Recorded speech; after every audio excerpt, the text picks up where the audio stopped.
مصدقة كل هالملامح ما لازم يكون لها صاحب. أنا صاحبها. لك يعدموني يعدموني مرتي. لك مرتي صديقتي بغيتك 20 سنة ما عرفتني بالصورة. يا أستاذ الله يخليك أنا شو ذنبي؟ خلص إن شاء الله سيد الوزير يجي مرة ثانية على الشركة. والله حصل لي غلطتي. عيش يا بديش ليموت الحشيش وبخاف إذا أجى الوزير مرة ثانية يجي واحد يديك من البغل ويتشني. طيب يا أستاذ شو رأيك ظبط لك شي صورة طالعة فيها عشان أنت وسيد الوزير لحالكم. ليش تجيب يصير؟ أنت بحفظ يا أستاذ. ليش حتى ما يصير؟ يعني أنا مثلا بشيل صورة سيد الوزير مطرح وصورتك مطرح ثاني وهيك بلزقوا مع بعض وبيمشي الحال تطلع حبيبتي. لا انت هالمرة وتخرب بيتي على المضبوط. طيب يا استاذ رضوان يعني هلا بدي اقول لك شغله ما في قدام الا حل واحد. وشو هو؟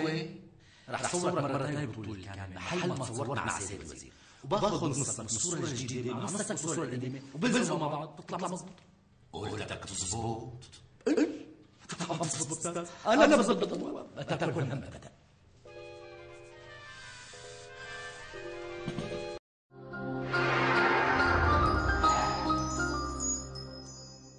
تيدي تشارلز خبير بكثافة الشعر.